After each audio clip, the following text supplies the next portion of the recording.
wabarakatuh. Perkenalkan, kami dari kelompok 4. Di video kali ini kami akan menjelaskan bagaimana proyek kita dan sistem kerjanya seperti apa. Kami dari kelas D3B, nama saya Bambang Dwi Nurizal, absen 11, nomor induk mahasiswa 174 172 0023. Dan ini teman saya. Nama saya Norton Rafli Ahmad, NIM 174172016, kelas TI1B. Nama saya Muhammad Arsad, absen 20, NIM 17417201317. Nama Meutia Kanandia, NIM 17417200163, absen 18. Untuk proyek kami sendiri bergerak di bidang pariwisata dan memiliki 3 studi kasus. Yang pertama, menyalakan lampu di tempat pariwisata secara otomatis menggunakan sensor cahaya LDR. Kemudian yang studi kasus kedua, akses masuk tempat pariwisata menggunakan sensor RFID atau MFRC 522. Untuk studi kasus yang ketiga, menghitung jumlah pengunjung menggunakan sensor ultrasonik.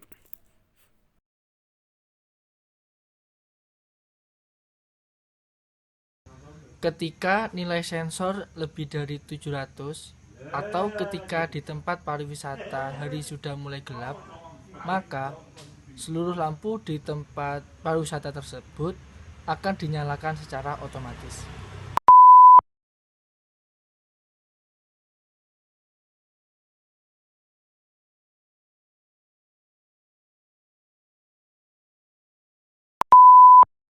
Ketika nilai sensor kurang dari 700 atau ketika tempat pariwisata hari sudah mulai terang, maka seluruh lampu di tempat pariwisata tersebut akan dimatikan secara otomatis.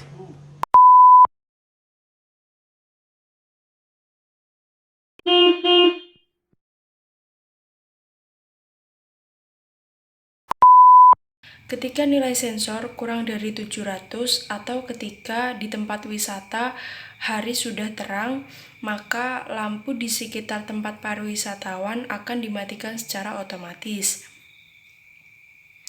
Dan kartu RFID terverifikasi, maka pengunjung dapat bisa memasuki tempat pariwisata tersebut.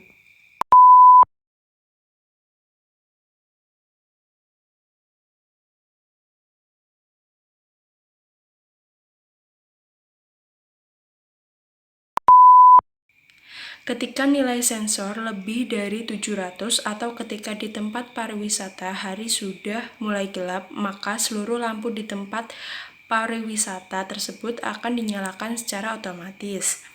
Dan kartu RFID terverifikasi, maka pengunjung dapat masuk. Hal ini membuktikan bahwa sistem RFID dapat digunakan di malam dan siang hari.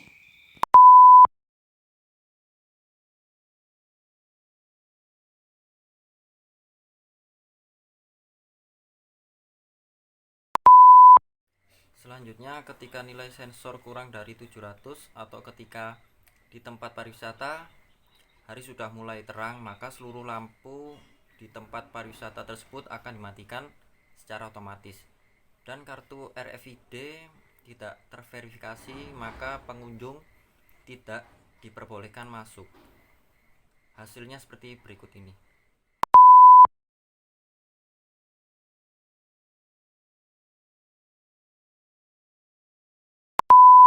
Selanjutnya, ketika nilai sensor lebih dari 700 atau ketika di tempat pariwisata hari sudah mulai gelap, maka seluruh lampu di tempat tersebut akan dinyalakan secara otomatis dan kartu RFID tidak terverifikasi, maka pengunjung tidak diperbolehkan untuk masuk. Terus untuk hal ini membuktikan bahwa sistem RFID dapat digunakan di malam dan siang hari. Hasilnya seperti berikut.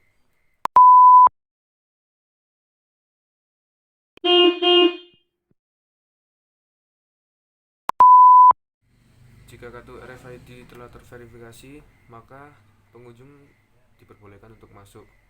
Dan jika sensor ultrasonik menunjukkan nilai 2 cm atau 3 cm atau 4 cm, maka jumlah pengunjung akan bertambah 1 ketika sensor ultrasonik telah mengambil data dari benda atau manusia yang ada di depannya.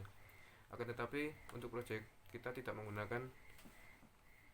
menggunakan database.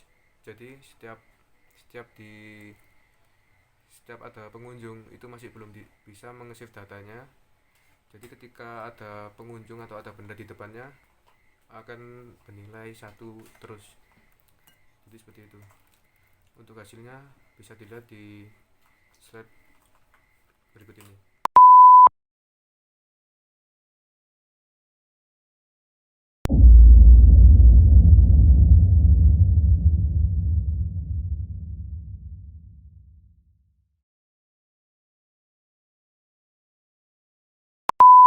Kemudian untuk yang berikutnya, jika kartu RFID terverifikasi, maka pengunjung juga diperbolehkan masuk. Ketika sensor ultrasonik tidak berjumlah 2 cm atau 3 cm atau 4 cm, maka tidak akan menambah jumlah pengunjungnya atau tidak menampilkan atau tidak menambah jumlah pengunjung. Jadi tetap nilai semula seperti itu. Hasilnya seperti yang berikut ini.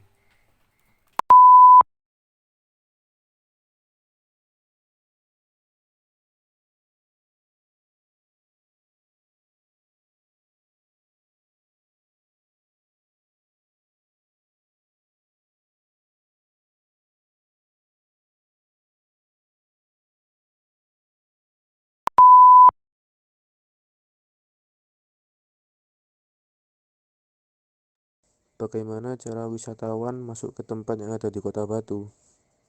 Dengan menggunakan kartu RFID, di mana setiap wisatawan mempunyai ID yang berbeda-beda. Bagaimana cara mengaktifkan lampu otomatis di malam hari atau sore di tempat wisata Kota Batu? Dengan menggunakan pembacaan sensor cahaya pada LDR, di mana ketika sensor LDR membaca cahaya dengan nilai tinggi, maka cahaya yang diterima adalah redup, jadi lampu akan dinyalakan otomatis. Bagaimana cara menghitung wisatawan yang masuk ke tempat wisata?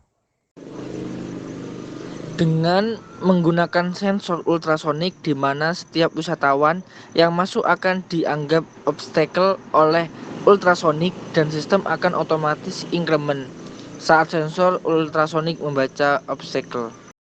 Apa kegunaan RFID setelah wisatawan masuk ke tempat wisata? Untuk setiap RFID memiliki nominal uang, di mana ketika dia memesan wahana yang bersangkutan nominalnya akan berkurang sesuai harga wahana.